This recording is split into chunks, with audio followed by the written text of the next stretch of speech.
What's going on, guys, and welcome back to our Japan GM mode. In the last video, we kicked some ass. Honestly, we completely turned our season around. The first month and a half was a little bit shaky. We had a ton of overtime losses. I didn't know what direction the team was going in, but I don't know what happened. We made a few line changes, and holy crap, we took off running, and we haven't looked back since. 38, 18, and 6. One of the best teams in the league, 82 points, leading our division. I actually want to see where we are in the entire grand scheme of things.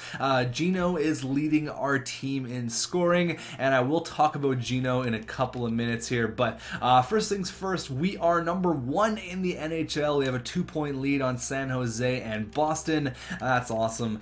Goals for, we've scored 201, so we're third place for goals for. That's not bad. Goals against, we've allowed 155, which is pretty good. The best team is Montreal and Vancouver, allowing 142 and 148. Let's see here, for power play percentage, we are 27%. Our power play doesn't seem to be clicking that good. We're at 18%, so it's not terrible. 18 is not bad, actually. It's not great, though. Could use some work.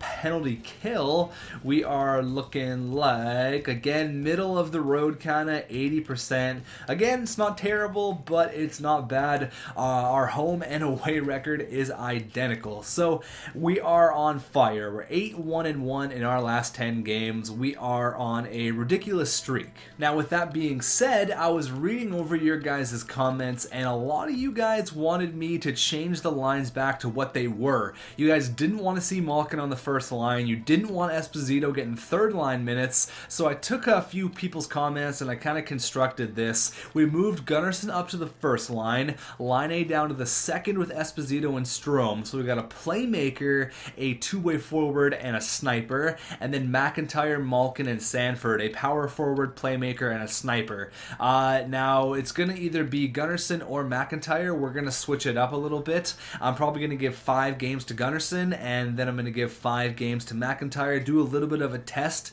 see who produces better on the first line. Just a little 5-game test. And the big question is Jaden Marco. I called him up, but you know what, guys? If it ain't broke, don't fix it. We're gonna send the kid back down to junior. It was a premature call up, 84 overall. He's ready to come to the NHL, but not quite yet. We're gonna send Jaden Marco down. So it actually didn't affect his morale, which is nice. But he's still 84 overall. He's happy. He is ready to go. He's gonna go rip it up in the CHL. Even though it says he's playing in the AHL, he's not going back down to the CHL there. So unfortunately, Jaden Marco not going to be a member of this team. I know a lot of people wanted to see him play. I was going to give him 1 game, but I don't want to give the kid any sort of false hope that he's going to play this year. Maybe in the postseason, okay? Maybe if we suffer an injury, maybe, okay? Maybe. But as for right now, Jaden Marco is going to go play the remaining 25, 30 games in the CHL and absolutely tear it up. So, you know what? He got to come up for 1 day, meet the guys a little bit, get a feel for the room in the Subaru Center in Tokyo, Japan. But unfortunately, he is going back. Now, I wanted to play him in 1 game, but I didn't want to mess things up. I know it's only 1 game, but we're going to see him maybe in the postseason, but for sure next year and for the next few years, because he is going to be ridiculous. But that's pretty much what I do with the lines. I changed it up a little bit. I don't know if I'm going to make a trade. We're up against the Bruins here on trade deadline day, so we only have 24 hours to make a move. As you can see, the trade deadline is on March 1st, so if we're going to make a move, we got to do it now. We got 24 hours to pull the trigger on a trade. Now, we traded for Nick Leddy in the last episode, and that really helped us. He's been playing so well, but I kind of want to upgrade Kurvinen, maybe like an 84, 85 overall defenseman. It's not a huge upgrade. I mean, Kurvinen's pretty good. He's a plus 21, defenseman. I just saw some comments saying, you know, maybe get another big defensive defenseman out there, but they're both playing so well, plus 21, plus 19. I don't really think there's any need for me to make a move. Offensively, I don't think so either. Maybe getting a better fourth line winger, but Lance Boma, he's doing great, you know. If it ain't broke, don't fix it. I'm a big believer in that. So, you know what? Let's finish off the year here. I will have a look around the NHL, see about some trade blocks. Maybe there's a player maybe a veteran defenseman or something like that. I'm gonna have a look. I'm not saying I'm gonna make a move, but I will look. I'll let you guys know if I find anything. I'm not actively seeking a trade though, but if there's anything out there, I will look. So hold on a second. Alright, so I had a complete look around the NHL, and the only real defenseman I saw that was available was Dmitry Kulikov. Now, is he much better than Kurvinen?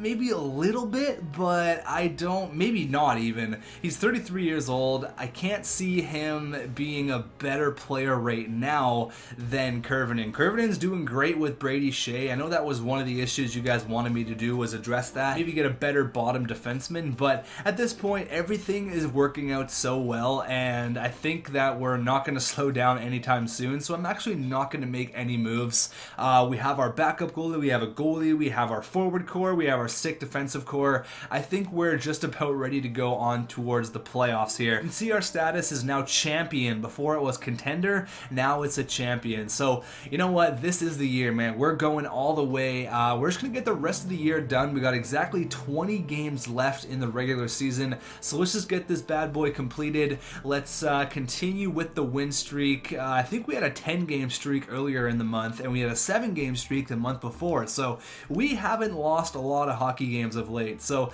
I'm feeling very, very confident here. We're skipped on the trade deadline. Okay, what's this guy looking like? 80 overall, depth defenseman, listed as an AHL top 2.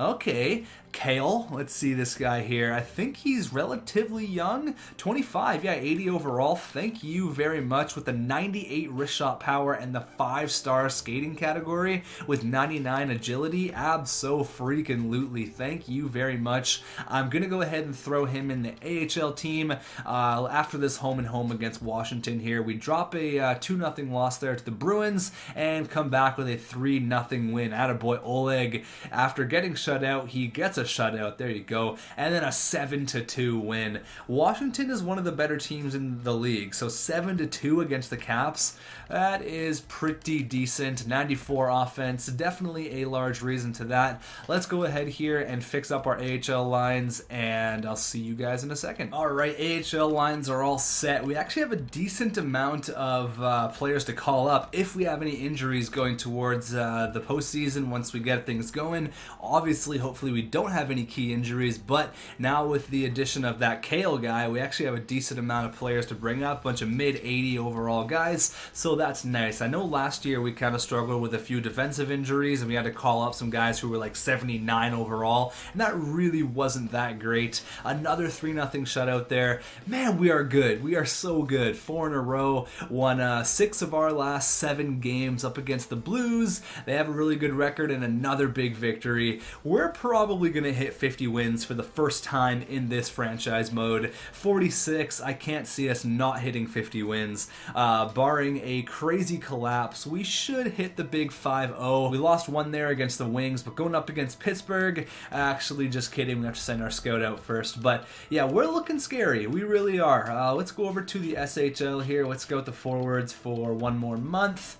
But yeah, we're doing great. We're honestly doing so well right now. 4-0 shutout.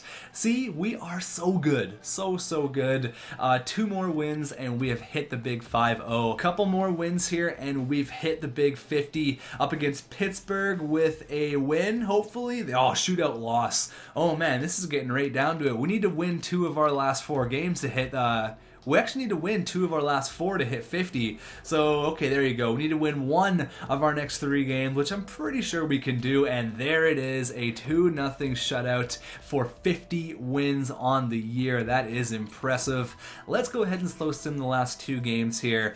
Let's go. Period number 1 up against Vancouver, 0-0. A nice little rivalry here. Period number 2. There you go, Dylan Strome. That's what I like to see. Period number 3, third period. There you go. go, Nick Leddy, Nathan MacKinnon, and of course Jared McCann. That's so funny how Jared McCann went back to Vancouver. I did check, that is actually the real Jared McCann. It's not just some drafted guy named Jay McCann either. It is the real deal, Jared McCann. So let's go for 52 wins. 52 is way better than 51 up against the Wild, who have pretty much a 500 record win-loss wise and 14 overtime losses. That sucks. Period number 1. There you go, Nathan MacKinnon, goals in back-to-backs.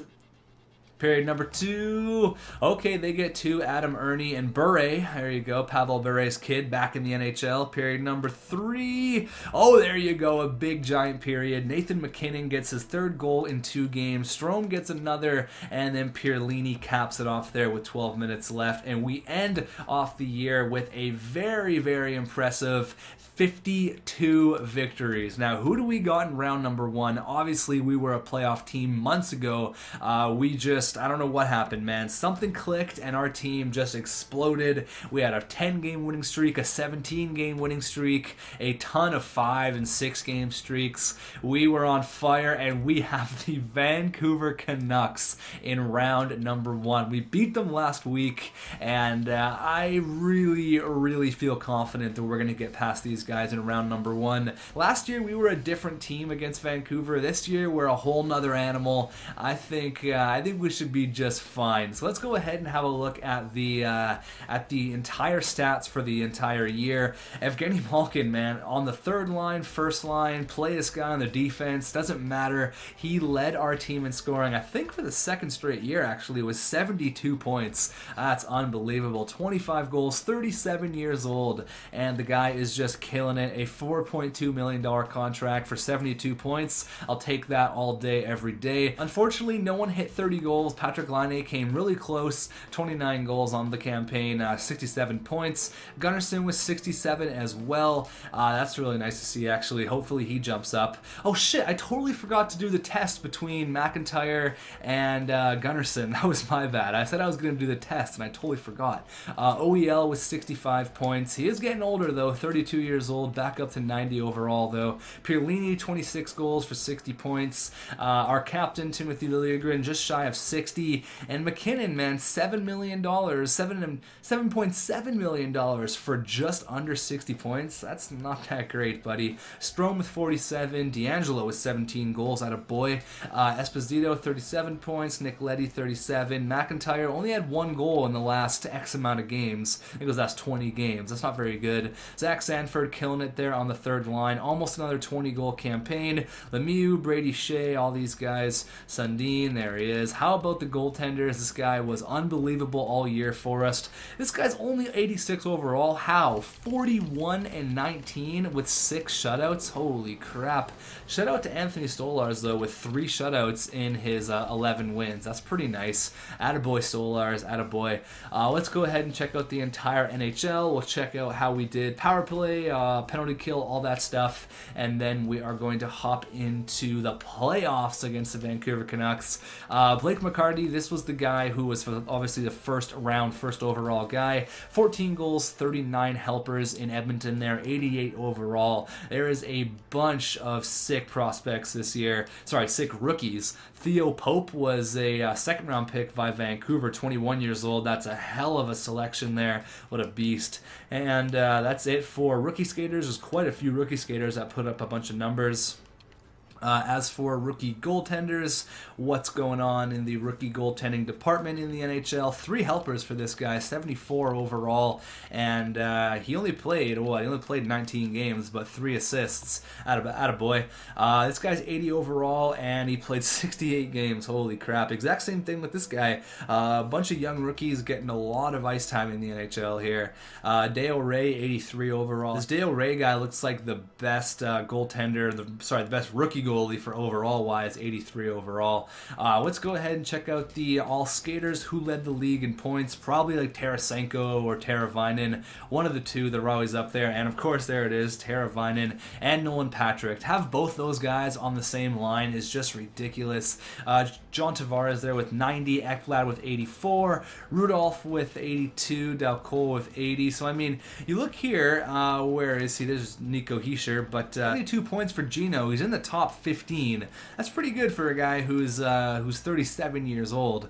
Unbelievable. What about defensemen? Where did OEL fare in the point race? Obviously nowhere close to Ekblad, but he was number 2. I didn't even touch Ekblad's potential. He's 98 overall. That is ridiculous. That is crazy. 84 points, this guy. I think he had a great year last year as well, close to 80 points. Oh no, sorry, it was the year before that. He had 96 points. That's crazy. That is nuts. Only 28 years old there. Holy crap. But there he is, the man, OEL, 65 points, and not too far behind him, way down here, there is Timothy Liljegren. So that's going to be it for this video. I want to check out our AHL team stats as well really quickly now that I'm here. How did all those guys do that we picked up in on waivers, and how did everyone else do? Let's see here for the AHL. Tyler Benson only had 40 points in 60 games, so not many people put up any numbers there. 40 points in 60 games, 27 and 49, 46 and 65. Yeah, so no one really put up a ton of numbers, but Sam Gagner, 34 years old, still killing it in the AHL. There is everyone there. This Zadna guy, we got 15 points in 22 games. That's good to see. And where is he there? Kale, he's up to 81 overall. He had 10 points in 14 games, so that's definitely nice to see. So now let's have a look at our stats for the entire NHL, our team stats. We're miles ahead of everyone else. Only one other team hit 50 wins. We had 52. Goals for 263. That is good for third in the NHL. That's not bad at all. New York Islanders obviously have Del Cole, Ho-Sang. They have all those sick players, so that's why they have, obviously, Tavares as well. That's why they have the most goals scored. Goals against, we only allowed 197, so it was a pretty close race there between the Blues and the Jets and us. Power play goals, we scored, how many? Didn't score a ton of power play goals, but we had 41. It's like middle of the road-ish. Power play percentage was only 17%, so that's really not that great.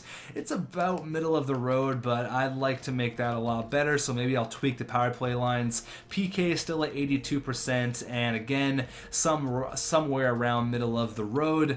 Our home and away pretty much identical as it's been all year. And as for our last 10, 7, 2, and 1. So we are definitely ready for the postseason. I cannot wait to get things started against the Vancouver Canucks. This is going to be a hell of a run. Let me know if you think it was a bad move not to make any moves or not to tweak anything, but honestly, with the way we were playing, it didn't make sense for me to make any moves. If it ain't broke, don't fix it. I know a lot of you guys wanted to see Jaden Marco, but trust me, you're going to be seeing a lot of this kid in the future. So thanks for watching, guys, and I will see you in the next video.